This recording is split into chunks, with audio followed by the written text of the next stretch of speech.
बढ़ते अगली खबर की ओर। नरेश मीणा फिर से बागी हो गए हैं। वफादारी नहीं टिकी नरेश मीणा की और नरेश मीणा फिर से बागी। दौसा से नामांकन नरेश मीणा अब दाखिल करने जा रहे हैं। आज बस्सी की सभा में भी उनके अलग ही तेवर नजर आए। क्या कांग्रेस में अपनी अहमियत दिखाने की कोशिश नरेश मीणा कर रहे हैं? अब सवाल उनके इस सभा इस तरह के बयानों के बाद ये सवाल पूछे जा रहे हैं कि क्या दौसा क्या अब कांग्रेस में अपनी अहमियत दिखाने की कोशिश की जा रही है या पार्टी से किसी तरह की कोई मान मनोबल चाहते हैं? मीणा का दावा है कि पार्टी ने टिकट देने का वादा किया था, जबकि पार्टी बोली बिना किसी शर्त के ज्वाइनिंग हुई थी। कांग्रेस ने मुरारी लाल मीणा को दौसा से प्रत्याशी बनाया, जबकि नरेश मीणा ताल ठोक रहे थे। शशि मोहन मेरे सहयोगी हमारे साथ फोनलाइन पर जुड़ गए हैं। शशि, क्या वफादारी सिर्फ टिकट तक ही सीमित रह जाती है इन नेताओं की? सुमित, टिकट है तो सब कुछ है, टिकट है तो राजनीति जिंदा है और राजनीति में आगे बढ़ने की संभावना है, ऐसा नेताओं का मानना है। और शायद यही कारण है कि 5 दिन चला नरेश मीणा और कांग्रेस का ये साथ। आज बस्ती में जो सभा थी उसमें भी नरेश मीणा ने अपने तेवर दिखाने की कोशिश की। मुरारी लाल मीणा खुद उस मंच पर थे और नरेश मीणा अपने तेवर ऐसे दिखाते रहे। दरअसल उनकी जो शैली है वो इसी तरह की शैली है। कल नामांकन दाखिल करने की बात कह रहे हैं, 21 मार्च को शामिल हुए और आज 26 मार्च को कांग्रेस से अलग राह पकड़ ली नरेश मीणा ने।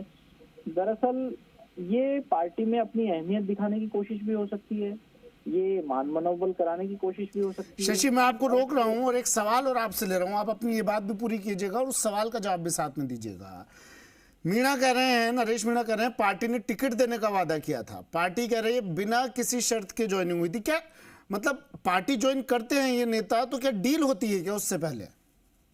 देखिए, बिहाइंड द टेबल और बिहाइंड द कर्टेन तो डील होती है, इसमें कोई दो राय नहीं है। आमतौर पर ये कहा जाता है कि आपको कुछ दिया जाएगा या कोई संभावना देखी जाती है, लेकिन सभी मामलों में ऐसा हो ये भी जरूरी नहीं है। इसका जनरलाइजेशन नहीं किया जा सकता कतई। तो इस मामले में नरेश मीणा से डील हुई हो इसकी संभावना बहुत ज्यादा नहीं है, लेकिन नरेश मीणा का ऐसा दावा है कि उनसे डील की बात कही थी और उन्हें भरोसा दिलाया गया था पार्टी की तरफ से टिकट दिया जाएगा। लेकिन उस दिन जब ज्वाइनिंग हुई 21 मार्च को, तब पीसीसी चीफ गोविंद डोटासरा भी कह चुके थे कि ज्वाइनिंग हो रही है और बिना शर्त ज्वाइनिंग हो रही है। लेकिन उस दिन जो रेस्पॉन्स था वो सबसे ज्यादा प्रहलाद गुंजल की ज्वाइनिंग पर था।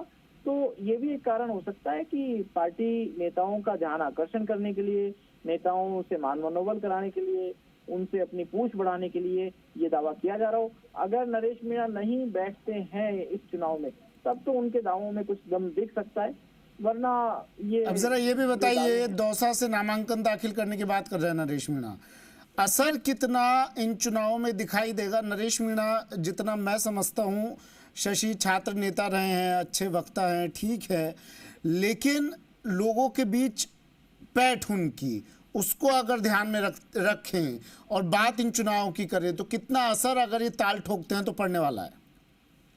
दरअसल छबड़ा से निर्दलीय विधानसभा चुनाव लड़ा था नरेश मीणा ने और इसके चलते कांग्रेस के जो प्रत्याशी थे कर्ण सिंह, उन्हें हार का सामना करना पड़ा था और हार का अंतर बहुत ज्यादा नहीं था, लेकिन 43,000 वोट लेकर के आए नरेश मीणा। तो आधार तो रखते हैं, अभी जातिगत आधार के कारण वोट मिले या किस कारण से मिले ये एक बहस का विषय हो सकता है, लेकिन दौसा में उनका कितना आधार और दौसा का वोटर किस सोच के साथ काम करेगा, क्या वोटर समझदार है या भावावेश में आएगा, जातिगत प्रभाव में आएगा, ये सारी बातें समय पर देखी जाती हैं जब वोटिंग का समय होता है। और पूर्वी राजस्थान का वोटर बहुत अलग तरीके से वोट करता है, क्योंकि सोच समझकर किसको फायदा होगा, किसको नुकसान होगा, वोट हारने वाले प्रत्याशी को दिया जाएगा तो क्या होगा, जीतने वाले को देने की क्या संभावनाएं बनती है, इन सब चीजों को देख करके असर पड़ता है, लेकिन किसके पक्ष में वोटर जाएगा ये तो भविष्य बताएगा। ठीक है, शुक्रिया शशि तमाम जानकारी के लिए।